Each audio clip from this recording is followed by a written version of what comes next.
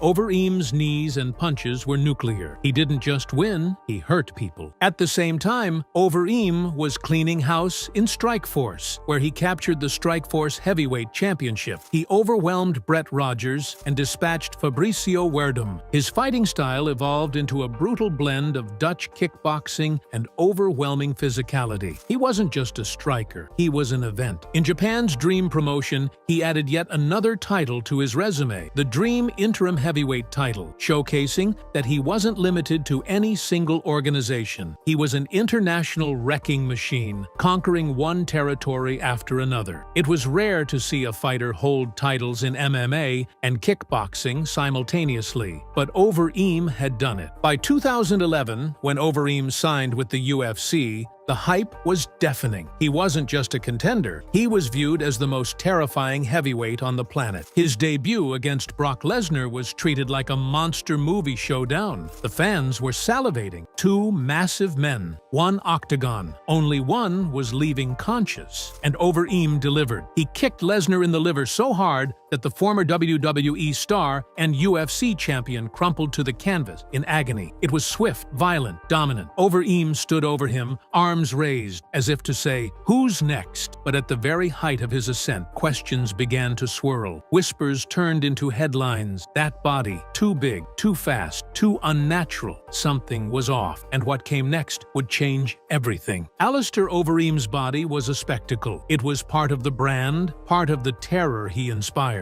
But as the UFC implemented stricter drug testing policies, people began to ask what many had wondered for years. Was Overeem too good to be clean? In 2012, just before a highly anticipated UFC title fight against Junior Dos Santos, the answer came crashing down. Overeem was randomly tested by the Nevada State Athletic Commission and failed. His testosterone to epitestosterone TE ratio came back at an astronomical 14:1. For reference, the average male sits around 1:1. Overeem was more than 14 times above the norm. The MMA community erupted. The bout with Dos Santos was immediately scrapped. Overeem was suspended for 9 months. The man who had crushed Brock Lesnar, who had dominated K1, who had looked like a walking statue, was now being called a fraud. Overeem tried to do damage control. He claimed that a doctor had given him an anti-inflammatory injection that just happened to include testosterone. But few bought the story. Fighters mocked him. Dana White publicly fumed. Fans, once awestruck, began to to laugh. The nickname Overeem took on a more sinister tone. His suspension was a major setback, not just for his career, but for his reputation. Once seen as an unstoppable force, he was now viewed with suspicion. When he returned to action, his physique had noticeably changed. The shredded 260-pound monster had leaned out. His muscle mass had diminished. The change wasn't subtle, and fans noticed. Overeem's performances started suffering. He no longer bullied his opponents with the same ferocity. He still had skill, no doubt. He was technically gifted, with elite striking, but something was missing. The aura was gone. He had become the poster child for what happens when fighters are stripped of artificial advantages. He was the embodiment of the transition era, from the Wild West of pre-USADA MMA to the new world of stringent testing. For Overeem, it wasn't just a suspension, it was a symbolic fall from K1 king to a cautionary tale, from a feared giant to a man forced to prove he could still fight clean. And what followed next was even more brutal than the suspension. Overeem's post-suspension career was a grim saga of violence, not the kind he dished out, but the kind he absorbed. His return to the UFC was supposed to be a rebirth. Instead, it was the beginning of a slow, painful unraveling. In 2013, Overeem faced Antonio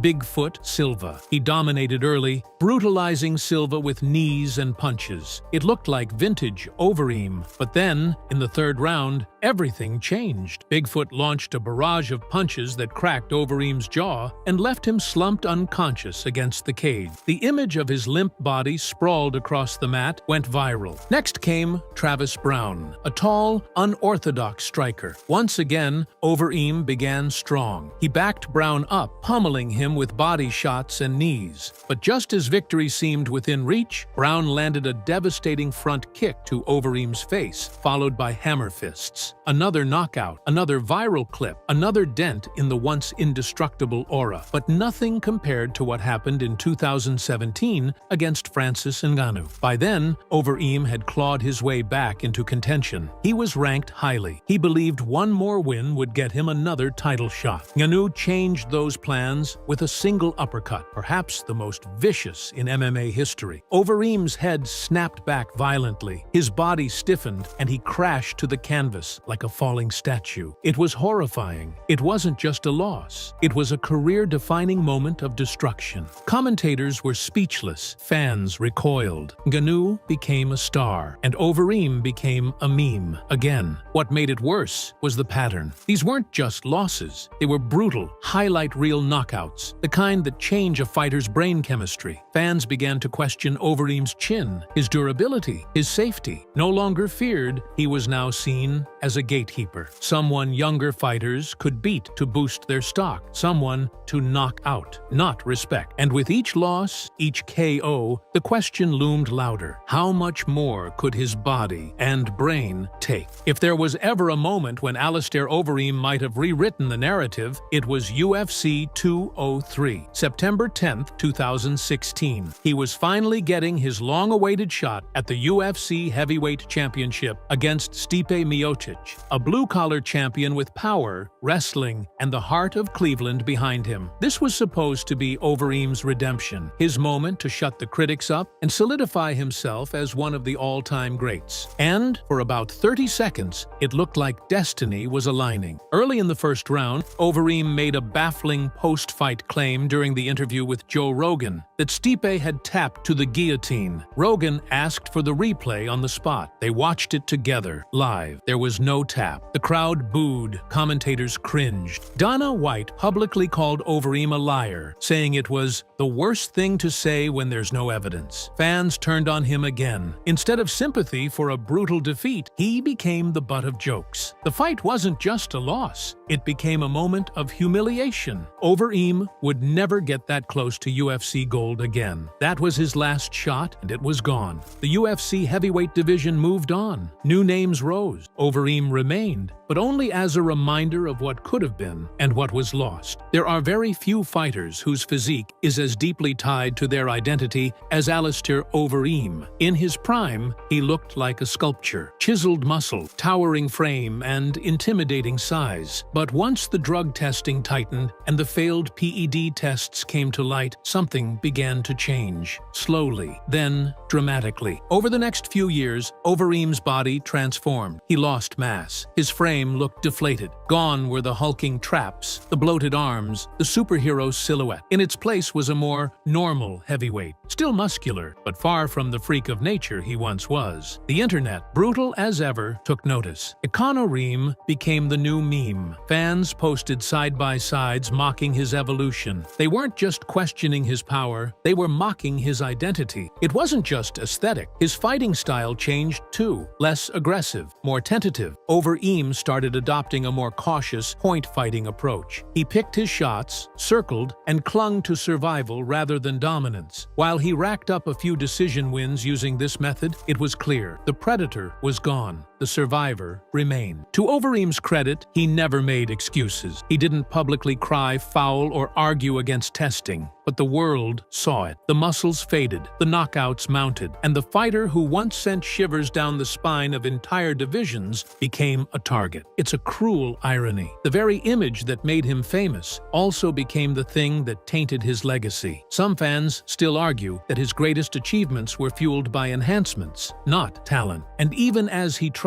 to prove otherwise, the visual shift made it hard to forget the past. Overeem, once the prototype of what a heavyweight could be, was now seen as a relic of a bygone, tainted era. He was still fighting, but few believe there are fighters who go out in a blaze of glory. Last fights, headlining cards, retirement speeches in the cage, and the roar of fans echoing as they hang up the gloves. Alistair Overeem didn't get that. For a man who had been such a towering figure in MMA, his exit from the UFC felt more like a ghost slipping out the back door. His final UFC appearance came in February 2021 against Alexander Volkov. The matchup wasn't seen as a classic. It was a litmus test to see if Overeem had anything left. What followed was hard to watch. Volkov picked him apart. Overeem looked slow, hesitant, even confused at times. The once lethal striker was reduced to covering up, unable to return fire with any urgency. The TKO was merciful, the commentary somber, and just like that, Overeem's UFC chapter was over. But what was most striking wasn't the loss. It was the aftermath. There was no retirement announcement, no statement from the UFC honoring his career. He was simply removed from the rankings, quietly released from his contract. No Dana White tribute, no Hall of Fame hint, not even a montage video on social media. It felt cruel. Overeem had been a mainstay. He fought everyone, delivered highlight finishes, headlined events, and yet, when his usefulness faded, the organization discarded him like an expired ticket. The fans barely noticed. The media moved on. A few hardcore diehards expressed frustration, but for most, it was just another aging fighter getting filtered out. Overeem himself didn't push back. He faded into the background, appearing in fewer interviews, posting less, and slowly vanishing from the MMA sphere. One of the most decorated heavyweights in history, forgotten by the sport he helped build. The silence around his exit speaks volumes. Sometimes the sport doesn't end with a bang, it ends with nobody even looking. After his UFC release, many thought Overeem would retire. His legacy, though battered, was vast. He had nothing left to prove. But Alistair wasn't ready to vanish just yet. In 2021, he signed with Glory Kickboxing, the top kickboxing organization in the world. For longtime fans, it felt like the full-circle moment. Overeem was going back to his roots. The announcement was met with curiosity and cautious optimism. Could Overeem reclaim some of his past magic? He wasn't the same fighter, but perhaps in kickboxing, where grappling didn't exist and his experience was vast, he could shine one more time. In October 2022, Overeem stepped into the ring against Badr Hari, a legendary rival and fellow K1 veteran. The two had a long history, and this rematch was billed as a war between aging giants. The fight didn't disappoint. In a grueling, emotional slugfest, Overeem dropped Hari twice in the final round and pulled off a decision win. He collapsed in tears. Fans, even critics, were touched. Maybe, just maybe, Rousey, he had closed the book on his own terms. But within weeks, the truth emerged. Overeem failed a post-fight drug test, testing positive for banned substances. The win was overturned to a no contest. Glory released a short, cold statement. Overeem quietly disappeared from their roster. No press release, no public explanation, no final fight. It was a devastating blow. That comeback moment, the image of him weeping in the ring, was instantly tainted. All the respect he'd earned in that brief resurgence evaporated. He had reached back into the past, tried to become the monster again, and been caught. This was his last stand. Afterward, there were no new contracts, no new challenges, no retirement speech. He simply vanished from the world of combat sports. For a man who fought in Pride, Dream, K1, Strikeforce, and the UFC, the most experienced heavyweight ever, it was an unceremonious and tragic fade into the background. Overeem didn't go out like a legend. He went out like a man who fought too long, chasing a feeling that had already left him behind. In 2023, a very different version of Alistair Overeem began to emerge, not in the ring, but in obscure online interviews and Christian radio programs. He began speaking more openly about religion, repentance, and the emptiness he felt during his fighting years. Gone was the cocky kickboxer, the brash knockout artist. In his place stood a quiet, reflective man who admitted to chasing the wrong things: money, fame, power. "I was addicted to winning," he confessed in one podcast, "but none of it gave me peace." Overeem spoke about his newfound Christian faith, saying it helped him reframe his past and forgive himself for his mistakes, particularly the PED scandals and the lifestyle he used to lead. He also opened up about his mental state, saying he had suffered from depression and anxiety after leaving the UFC. "Without fighting," he said, "I didn't know who I was anymore." He no longer trains like he once did. No two-a-day workouts, no sparring, no prep camps. Instead, he spends most of his time in the Netherlands with his children, away from the spotlight. He declined multiple offers to coach, appear at UFC events, or do media gigs. He has, for all intents and purposes, walked away from the fight world completely. Some fans admire his transformation. They see it as growth, the warrior who finally laid down his sword and looked inward. But others feel it's a lonely, bittersweet ending. Overeem gave his life to the fight game, and when he stepped away, the sport didn't say goodbye. He found God, but lost his audience. His once busy Instagram became sporadic. No training clips, no photos with fighters, just the occasional family post or a quote about redemption. He's not hiding, but he's certainly not trying to be seen. For a man who once fought in sold-out stadiums, earned millions, and stood atop the combat world, this quiet, spiritual retreat marks a stark contrast.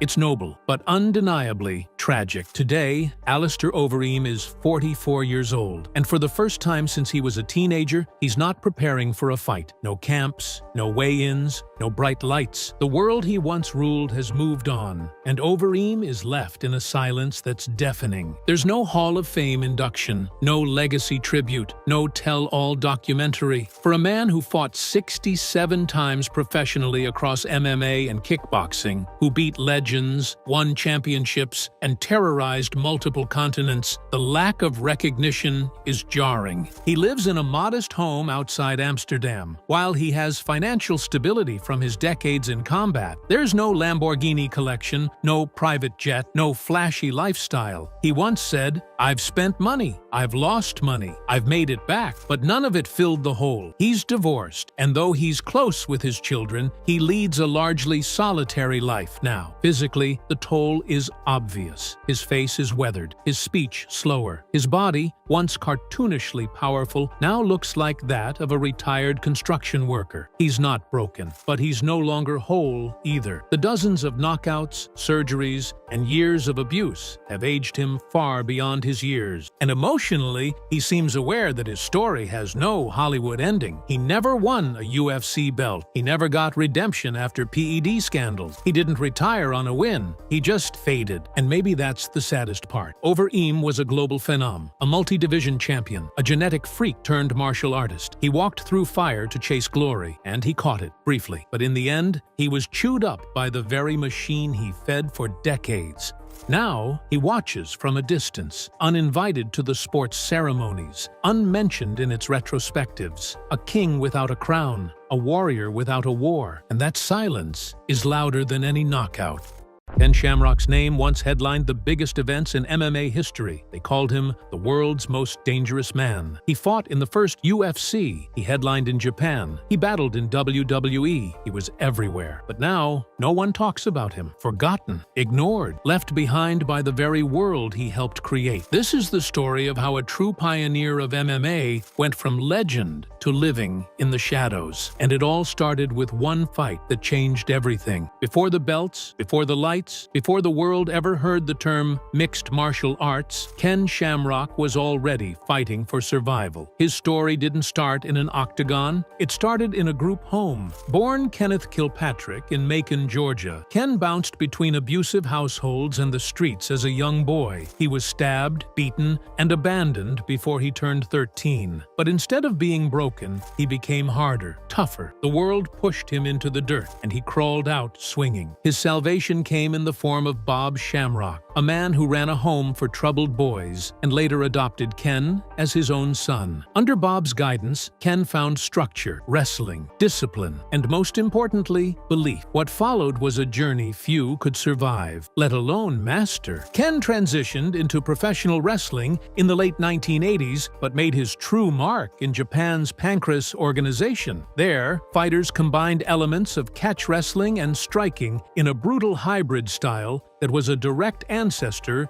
of modern MMA. Ken didn't just participate, he dominated. His fights were raw, unscripted, and dangerous. He quickly became a fan favorite for his intensity and refusal to tap. They called him the King of Pancras, and Japan embraced him as a true warrior. Then came the Ultimate Fighting Championship. In 1993, Ken entered the inaugural UFC 1 tournament. He wasn't just a participant, he was the face of violence incarnate, a muscle-bound grappler with piercing eyes and a stone jaw. He submitted Patrick Smith with ease before running into a storm named Royce Gracie. That loss didn't define him, it fueled him. He returned to UFC 3, then UFC 5, where he fought Gracie to a 36-minute draw, a fight that helped define the raw unpredictability of early MMA. He became the first superfight champion, a precursor to the modern UFC title. His fights weren't about points, they were about survival. He wasn't trying to outscore his opponents, he was trying to dominate them, to finish them. And in those early days, no one embodied the UFC's chaotic spirit more than Ken Shamrock. Every headline screamed his name, the world's most dangerous man. Not a nickname, an identity, one earned in rings, in cages, and on streets most wouldn't dare walk down. But the fame wasn't enough. Ken had bigger ambitions, and soon, the sport that he helped legitimize would be left behind for a bigger paycheck and brighter lights. By the mid to late 1990s, Ken Shamrock was one of the most recognizable faces in combat sports. But MMA, still young and misunderstood, wasn't paying what it should have. Pay-per-views were niche, sponsorships were rare. Fighters like Ken bled for pennies, while promoters raked in controversy-fueled headlines. So when the WWF, now known as WWE, came calling, Ken said yes. It was a transition that baffled some fans. From blood sport to scripted entertainment, from real fights to rehearsed promos. But to Ken, it wasn't about authenticity. It was about opportunity. WWE offered money, reach, and longevity. In 1997, he made his debut, instantly branded as a legitimate tough guy in a world of larger-than-life characters. And it worked. The fans loved him. His real fighting credentials made him stand out in a sea of gimmicks. He wasn't wearing a cape or swinging chairs for fun. He looked like he'd kill you if you blinked the wrong way. He feuded with stars like The Rock, Triple H, and Undertaker, earning himself a loyal following and a solid mid-card push. He won the Intercontinental Championship and the King of the Ring in 1998. But behind the theatrics, Ken was living two lives. He still trained like a fighter, still viewed himself as one, but WWE was a machine that cared more about merchandise than martial arts, and as the years went on, it took its toll, physically and mentally. The grueling travel schedule, the constant wear and tear, the mental tug-of-war between kayfabe and real-life combat, all of it began to chip away at him. There were whispers that he wanted to return to real fighting, that the hunger never left. And despite his success in WWE, he couldn't shake the feeling that he'd left something unfinished in MMA. UFC had continued without him. Fighters like Tito Ortiz and Chuck Liddell were rising, and the sport was changing rapidly. Ken saw his opportunity, not just to return, but to reclaim his throne. But when he did return, he didn't find glory. He found a sport that had evolved without him, and a fan base that had started to forget. In 2002, Ken Shamrock stepped back into the UFC octagon, but it wasn't the same arena he had helped build. The sport had grown. Fighters were faster, younger, and more well-rounded. The UFC had been purchased by Zuffa. Rules were in place. Athletic commissions now regulated fights. The raw brawling of the 90s had been replaced with structured, strategic combat. Still, Ken walked in with his head high. His return fight against Tito Ortiz wasn't just a bout, it was a grudge match. A clash between the old guard and the new. Ortiz had mocked him, called him washed up, dismissed his legacy. For Ken, it wasn't just about winning, it was about proving that he still belonged. He didn't. The fight ended with Ken on his back, brutalized. Ortiz smashed him with elbows and fists until the referee mercifully stepped in. Ken stood up, dazed but proud, giving Tito the middle finger in one last show of defiance. But the damage was already done. He fought Tito 2 more times, lost again and again. Each loss chipped away at his myth. The world's most dangerous man wasn't dangerous anymore. He was a stepping stone for the next generation. The comeback fights continued. He fought Rich Franklin, lost. Fought Sakuraba in Japan, lost. He was slower, his reactions dulled. His body, once carved from granite, now betrayed him, but the check still cashed. So he kept going. But fans started turning on him, not because they hated him, but because it hurt to watch. They remembered the warrior. Now they saw the wounded veteran chasing something that was no longer there. To make things worse, Dana White, the face of the modern UFC, publicly clashed with Ken, called him irrelevant, mocked him in press conferences, refused to acknowledge his place in UFC history. The same organization Ken helped launch was now actively working to erase his role. And while he took those hits in silence, the financial problems were just beginning. By the late 2000s, Ken Shamrock's name no longer carried the power it once did in the fight world. But his financial obligations never faded. The same man who once headlined the biggest events in UFC and WWF history now found himself surrounded by debts, legal troubles, and unpaid bills. Despite all his years in the cage and the ring, Ken wasn't a millionaire. The early UFC paydays were notoriously low. Even when he joined WWE, salaries back then weren't the massive guaranteed contracts wrestlers see today. What he made was good for the time, but the years of injury, therapy, and travel quickly chipped away at his earnings. And with no pension, no health care benefits, and no support structure from any promotion, Shamrock was left to figure it out alone. In 2008, things worsened. Ken tested positive for steroids just before a fight with Robert Barry in the UK. He was suspended and fined, denying intentional use, but acknowledging his body needed help to keep up. The scandal crushed his already fading marketability. Promoters pulled back. Sponsors disappeared. Fans mocked instead of praised. It was another black mark on a legacy that was already in decline. But it didn't end there. In the years that followed, Ken found himself in legal disputes, most notably a public lawsuit against the UFC and Zuffa over unpaid licensing fees and image rights. He claimed that the organization was using his likeness in video games and promotional material without compensation. The UFC pushed back hard. Dana White dismissed the claims, stating Shamrock owed them more money than they owed him. The legal battle turned ugly, and by the end of it, Ken had lost the case, and even more of his standing in the sport. He later filed for bankruptcy. Reports showed assets that were dwarfed by liabilities, legal fees, and personal debt. It was a heartbreaking reality. The man who helped create the UFC was now scraping together seminars, small wrestling appearances, and autograph signings to survive. Meanwhile, newer UFC stars were signing million-dollar deals, being promoted globally, being inducted into the Hall of Fame. Ken Shamrock, the original icon, was left in the shadows, buried beneath lawsuits, medical bills, and the sound of a sport that had long since stopped calling his name. What made it worse? Even his role in shaping the sport was now being questioned, or completely forgotten. At one point, Ken Shamrock was synonymous with the UFC. He was the face of early MMA, the guy who wore his heart on his sleeve, who went to war with Gracie, Ortiz, and Fry. His name was always in the conversation. But over time, that conversation changed, and Ken's name began to vanish. The UFC began celebrating its pioneers with highlight reels and documentaries, yet Shamrock was often left out. While Royce Gracie was praised as the father of MMA, Ken, who went toe-to-toe with him more than once, was barely acknowledged. Chuck Liddell, Randy Couture, and even Tank Abbott were given more spotlight when discussing UFC's early days. Ken became an afterthought in the very story he helped write. The UFC Hall of Fame inducted Gracie, then Liddell, then Couture, but year after year, Ken's name was missing. Dana White made it clear Ken's public criticisms, lawsuits, and declining relevance had cost him.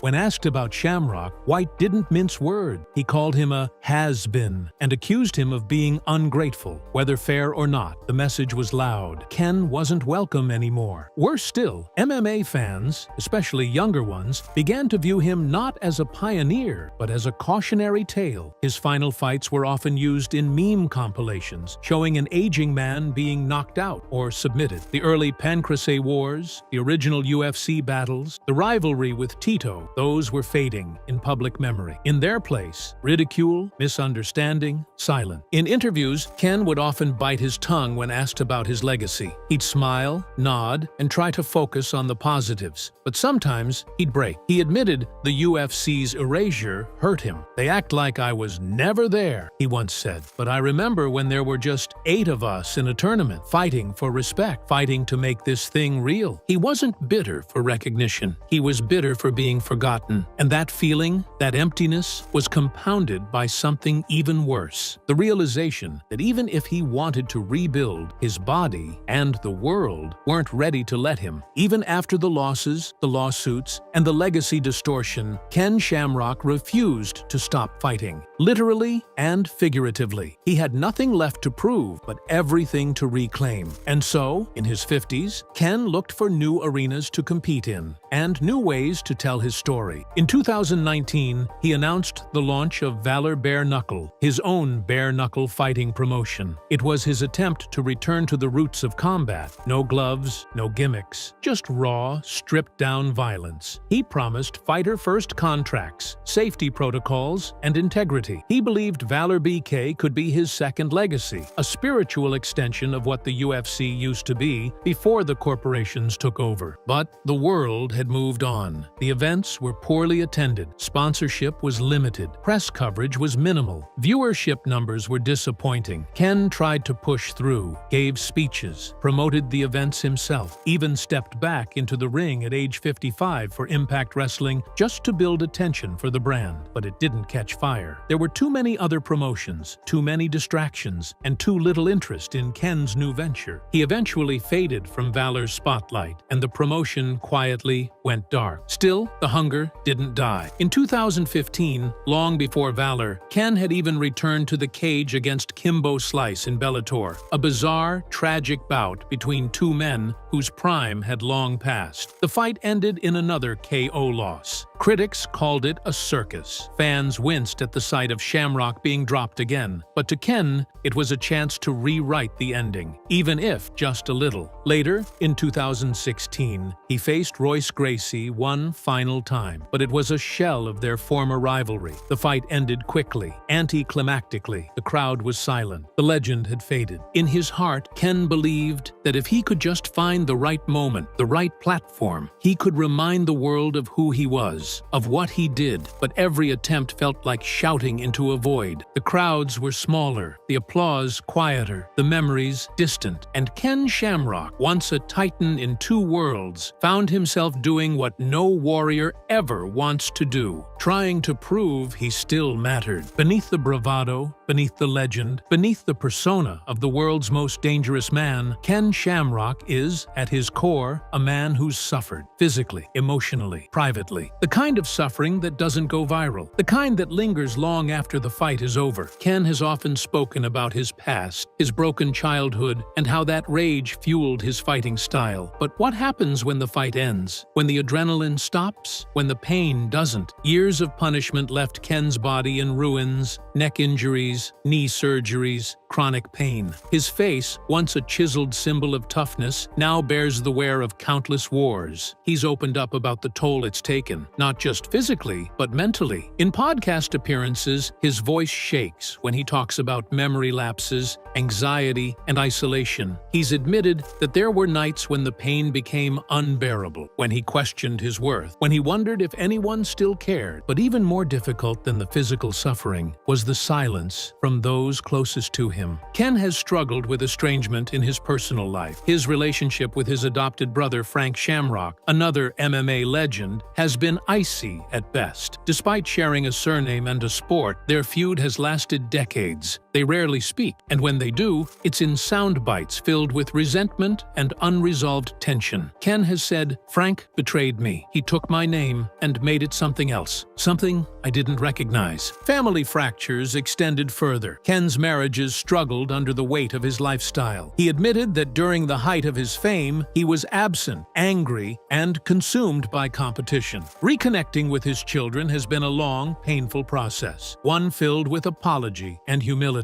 In recent years, Ken has turned more to faith. He speaks openly about his Christianity and how it's helped him find peace in a life that has so often been defined by chaos. He's spoken at churches and Christian conferences, telling stories not of domination, but of defeat, and how he's still learning to live with both. But even in that faith, there's still pain, because redemption doesn't always come with a reunion, and forgiveness doesn't always lead to recognition. Ken has healed some wounds, but the scars, both on his body and his soul, remain. And while the fans once chanted his name in stadiums, now most don't know what became of him at all. Today, Ken Shamrock is still alive, still training, still trying, but to many, he's already gone. He lives quietly, appears at fan expos, signs autographs, does interviews with niche MMA podcasts. He posts on social media from time to time, motivational quotes, clips from his fights, reflections on his journey. But the engagement is low, the comments are sparse, the MMA world has moved on, the UFC has moved on, and Ken, whether he admits it or not, is no longer part of the conversation. He isn't honored during UFC broadcasts. His fights rarely make the highlight reels. He hasn't been asked to induct anyone into the Hall of Fame. New fans know the name, but not the impact. They see memes, not milestones. Every now and then, a fan recognizes him at the airport, in a gym, a polite nod, a photo, a thank you. But it's different now. It's no longer awe. It's nostalgia, like seeing a retired superhero in civilian clothes decades after his last great battle. Ken still tries to contribute. He's offered mentorship to young fighters. He's pitched ideas to promotions. He's proposed tributes, documentaries, legacy projects. But most fall on deaf ears, or worse, are dismissed with a smile and a polite no. He is still strong, still capable, but in the eyes of the MMA machine, he is part of the past. And in a sport obsessed with the next knockout, the next viral clip, the next superstar, the past is disposable. The same industry he helped build, brick by bloody brick, has left him in the cold. There are moments of recognition. A podcast might mention his name in passing, a fighter might list him as an early inspiration, but these moments are fleeting, like sparks in the dark. They light up briefly, then vanish. Ken Shamrock doesn't complain. He doesn't beg for respect, but you can hear it in his voice when he talks about his legacy, the weight of being forgotten,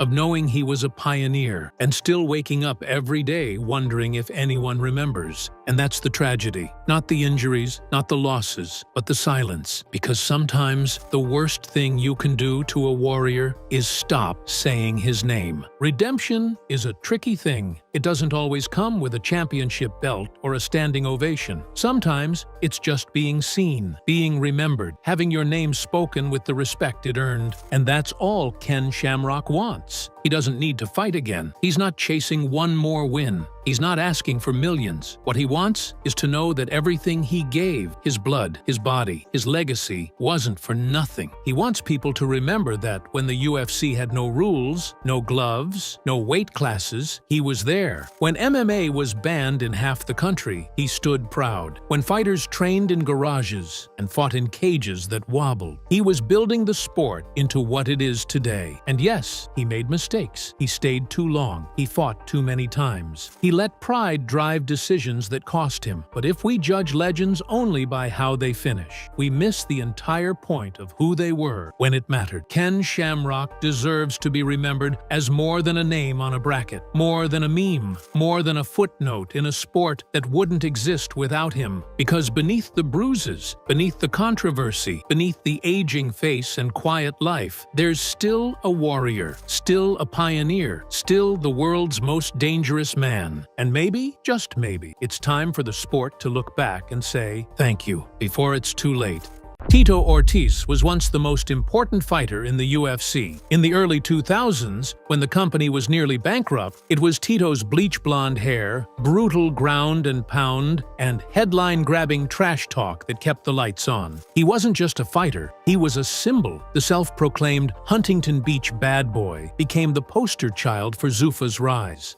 But behind every highlight reel was a trail of chaos, feuds with Dana White, bitter contract standoffs, fights that became jokes, and interviews that turned him into a meme. Tito helped build the UFC, but his refusal to evolve destroyed his credibility. Now, he's remembered less for his title reign and more for the fallout. This isn't just the story of a legend, it's the story of how ego, politics, and time slowly tore Tito Ortiz's legacy apart. Tito Ortiz's rise didn't come from glamour, it came from grit. Born Jacob Christopher Ortiz on January 23, 1975 in Huntington Beach, California, Tito grew up surrounded by addiction and instability. His parents were heroin addicts. By the time he was a teenager, his father had left, and his mother was struggling to keep the family afloat. Tito fell in with gangs, got arrested, and barely made it through high school. The only constant in his life was wrestling, the one place where chaos could be turned into control. He wrestled at Huntington Beach High School and later at Golden West College, where he won a state junior college championship. Eventually, he transferred to Cal State Bakersfield and trained under Darryl Pope, where he also roomed with future UFC heavyweight champion Mark Kerr. Tito didn't have the clean-cut pedigree of an Olympic hopeful. He had a chip on his shoulder and something to prove. His entry into MMA wasn't planned. In 1997, a friend named Tank Abbott, already an early UFC brawler, offered him a shot to step into UFC 13 as a late replacement. Tito accepted. Fighting as an amateur, he won his first bout, then lost the final of the light heavyweight tournament to Guy Mezger, but he left an impression. Young, brash, and covered in bleach blonde hair, he looked like a California surfer, but hit like a freight train. Over the next few years, Tito carved out his name through brutal performances and increasingly theatrical entrances. He adopted the nickname the Huntington Beach Bad Boy and made it his brand. He wasn't just there to win, he was there to entertain. He wore flame shorts, waved the American flag, and flipped off his opponents with glee. After his 1999 rematch with Mezger, where he won by TKO, Tito famously put on a shirt that read, "Gay Mezger is my bitch," sparking one of MMA's earliest and ugliest controversy. But behind the trash talk was a raw talent. Tito had heavy hands, incredible cardio, and a top-control wrestling game that suffocated opponents. He wasn't flashy, but he was effective. He could drag a fight to the ground and beat you into submission, not with technique, but with pressure. By 2000, the UFC was on the ropes, financially unstable, banned from cable television, and struggling to keep interest alive. But Tito Ortiz, young, loud, violent, became the spark the promotion desperately needed. He wasn't just winning fights, he was selling them. And the UFC began to realize this wasn't just a fighter, he was a marketing machine. And that made Tito more than just a contender. It made him the foundation of the Zuffa-era UFC. When Tito Ortiz claimed the vacant UFC light heavyweight championship in April 2000 by dominating Wanderlei Silva at UFC UFC 25, the torch had officially passed. A new era was beginning, and Tito Ortiz was the king of it. The UFC was still struggling to survive, but Tito gave them a fighter who could win, talk, and sell tickets. He had charisma in a sport that hadn't figured out how to be entertaining yet, and for the first time in years, fans started paying attention again. Tito went on a run that defined early Zuffa-era UFC. He successfully defended his title 5 consecutive times, a record in the division at the time. Fighters like Yuki Kondo, Evan Tanner, Elvis Sinosic, and Vladimir Matyushenko all fell under Tito's relentless pressure. His style wasn't flashy, but it was brutally effective. Takedown, top control, elbows. And those elbows, they became his signature. He called it ground and pound, but in truth, it was more like smash and suffocate. He didn't give opponents space to breathe, much less fight back. But Tito wasn't just making waves in the cage, he was shaping the UFC's identity outside of it. His rivalry with Ken Shamrock became the sport's first real grudge match storyline. Shamrock, the early UFC legend, took offense to Tito's post-fight taunts after beating his protege, Guy Mezger. Tito taunted Shamrock with crude shirts, obscene gestures, and interviews filled with venom. It turned personal, and when they finally met years later, it would become one of the most watched rivalries in MMA history. Tito was also a trailblazer when it came to business. He understood branding before most fighters did. He launched Punishment Athletics, slapped his logos on shirts, gear, even gym bags. His image was carefully crafted. The bleached blonde hair, the black gloves, the sunglasses indoors. It was all designed to create a spectacle, and it worked. He also helped push the UFC into mainstream culture. Appearances on talk shows, interviews on sports networks, and photo spreads in magazines. He was the UFC's first crossover star. And Dana White, who had just taken over as president under Zuffa's new ownership, saw Tito as their golden ticket. But success brings ego, and the bigger Tito's star got, the harder he was to manage. He wanted more money, more control, more say in how things ran. He was no longer just a fighter. He saw himself as a partner. And that mindset would set him on a collision course with the very organization he helped resurrect. Because Tito Ortiz didn't just fight other men, he fought anything that tried to tell him what to do. And as the UFC grew, so did the tension. Tito Ortiz didn't just feud with fighters, he feuded with the guy signing the checks. Dana White and Tito Ortiz had a relationship built on need, not trust. At first, they made each other millions. Dana needed a star. Tito needed a platform.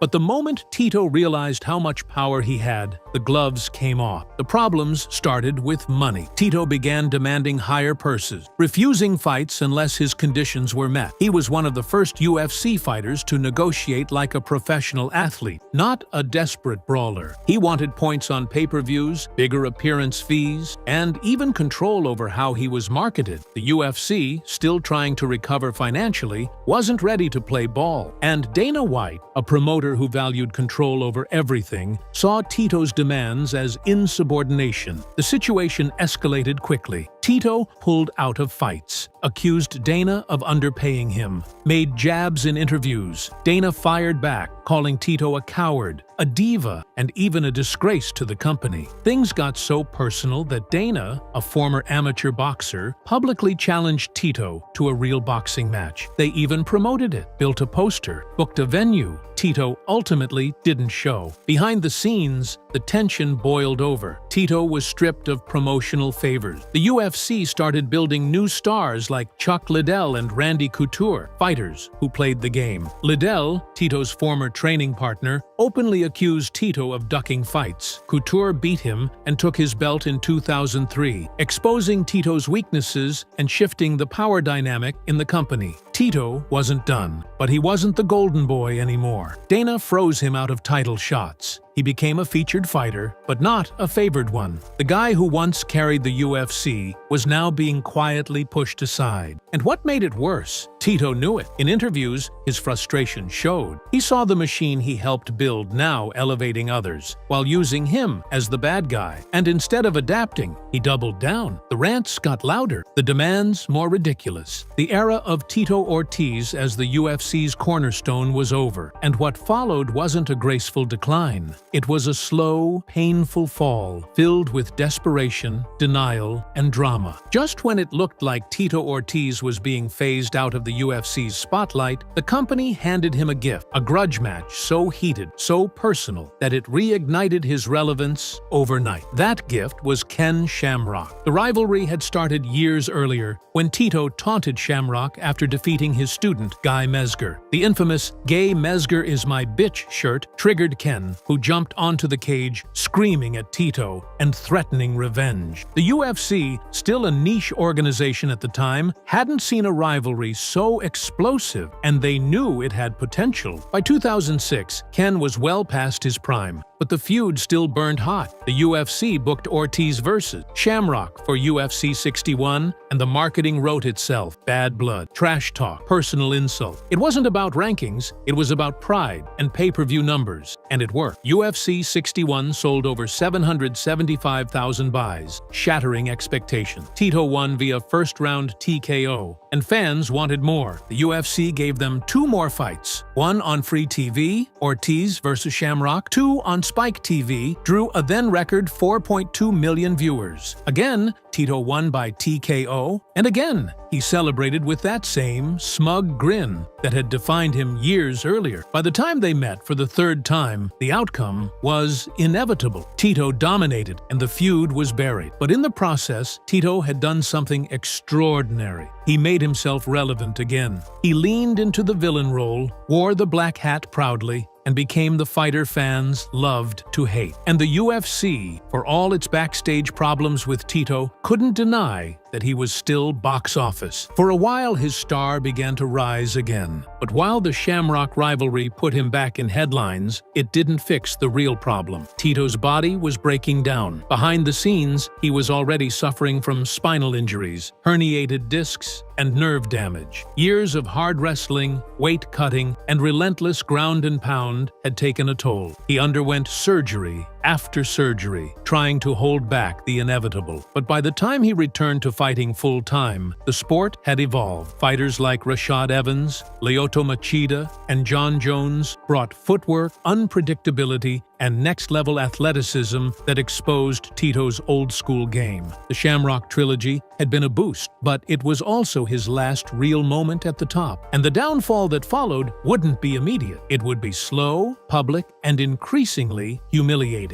After the Shamrock feud, Tito Ortiz still had name value, but his performances began to crumble. His body was falling apart, but his ego couldn't admit it. The Tito Ortiz that once dominated the cage with pressure and control had become hesitant, slower, and more predictable. The game had changed, and he hadn't. In 2008, he faced Lyoto Machida, a rising star with a puzzling karate-based style. Tito looked confused the entire fight, unable to close the distance or find a rhythm. Machida danced around him, peppered him with shots, and escaped every takedown attempt. By the final horn, it was clear. Tito was no longer elite. Even his famous ground and pound had become a myth against younger, better-prepared athletes. His contract ended. The UFC didn't renew. Tito began flirting with retirement, hinting at injuries. He blamed the UFC, blamed bad matchmaking, blamed Dana White, but never once blamed himself. In his mind, he was still the same champion who once carried the company. But fans weren't buying it. When he eventually returned to the UFC, things got worse. He lost to Forrest Griffin, Matt Hamill, and Antonio Rogerio Nogueira. His performances became one-note: slow starts, failed takedowns, and increasingly erratic cardio. The fans who once stood with him now rolled their eyes. His excuses after every fight became a running joke in MMA circles. During post-fight interviews, he would ramble, blame injuries, talk about conspiracies against him. One fight, it was a fractured skull. Another, a cracked spine. The explanations piled up. At one point, Joe Rogan even looked uncomfortable interviewing him, unsure of how much Tito actually believed. Then, in a strange twist of fate, Tito picked up a miracle win over Ryan Bader in 2011. It was a moment of nostalgia, a flash of the old Tito. He rocked Bader with a punch, locked in a guillotine, and scored a massive upset. Fans cheered. The UFC promoted it, but it was lightning in a bottle. In his next fights, he lost again and again. Tito had gone from pay-per-view mainstay to aging gatekeeper, and he refused to let go of the mic. The final insult came in his rubber match with Forrest Griffin, where Forrest, after winning the fight, ran out of the cage to avoid Tito's post-fight speech. That moment said it all. The sport had outgrown Tito, and now even his peers didn't want to hear it anymore. But Tito still believed he was a king, and kings don't retire. They refuse to step aside until they're forced. As Tito's MMA career faded, he did what many aging athletes do. He pivoted to business. But unlike some of his contemporaries, Tito's post-fight ventures became a trail of failure and embarrassment. For a man who once called himself the people's champ, Tito was quickly becoming MMA's punchline. He first tried to expand Punishment Athletics, the brand he'd been pushing since his prime. T-shirts, supplements, gym equipment, all stamped with his flame logo and infamous scowl. But as his in-cage performances declined, so did merchandise sales. New fighters had taken over the spotlight, and Tito's brand began to feel dated. Retail partners backed out, inventory piled up. The logo that once symbolized aggression now symbolized nostalgia, and not in a good way. He also attempted to open a chain of training gyms and fitness centers. They fizzled out fast. Licensing issues, lease disputes, and financial mismanagement plagued the project.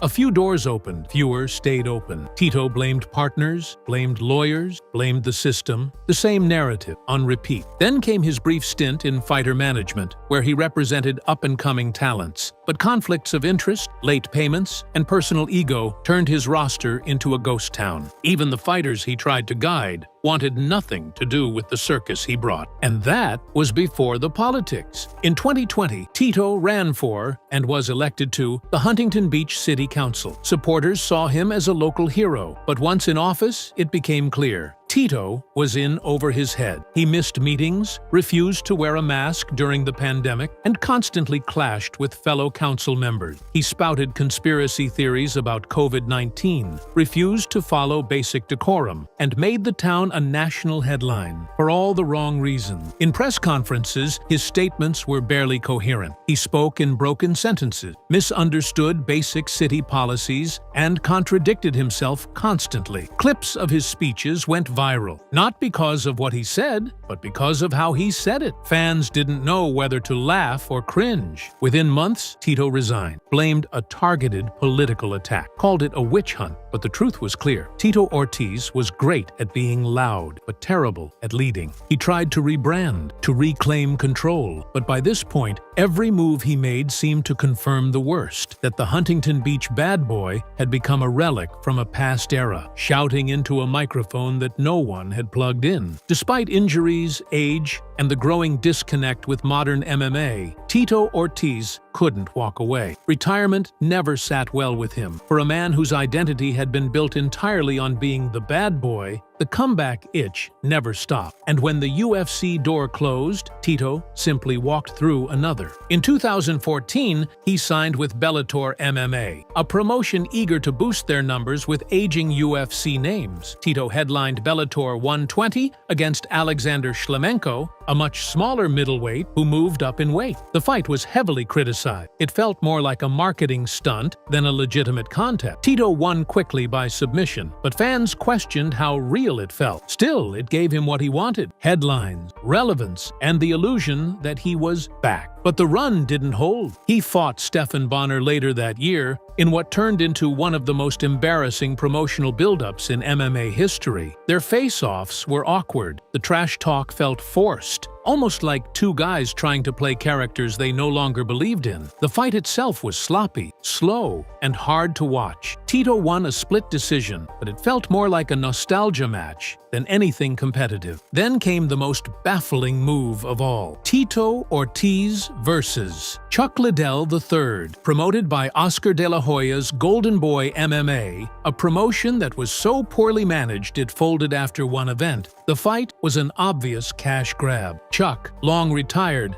and clearly diminished, had no business fighting again. Tito, in his mid-40s, was at least somewhat active. The result was inevitable. Tito knocked out Chuck in the first round, but instead of triumph, it felt like watching someone dig up the past just to beat it with a stick. Fans didn't cheer. They winced. Even hardcore Tito fans admitted it wasn't a fight. It was a mercy killing of a legend who never should have been in there. And yet, Tito used it to puff his chest again. He declared himself back, demanded big fights, and called out active fighters. He signed with Combat Americas, fought a professional wrestler-turned-fighter, and won again. But the victory barely made headlines. The MMA world had moved on. What was once breaking news now barely trended on Twitter. Tito didn't see it, or maybe he didn't want to. In interviews, he still spoke like a top contender, still used phrases like putting people on blast and proving the haters wrong. But the only people still listening were there for the comedy, not the comeback. And that was the tragedy. Tito had built a legacy that once inspired, but now, with every awkward return, he was burying it under the weight of denial. Some fighters fade into obscurity quietly. Tito Ortiz did the opposite. He exploded into meme infamy. Even as his fight career dwindled, Tito remained in the public eye through interviews, podcast appearances, and social media. But instead of reclaiming respect, he became known for something else entirely, saying things that made absolutely no sense. It started with sound bites. Interviews where he'd mix metaphors, butcher phrases, or completely lose his train of thought mid-sentence. Instead of clarifying, he'd double down, inventing words, reversing logic, or spiraling into phrases that felt like glitching software. He once said, "I'm gonna put my best foot forward, my best fist forward.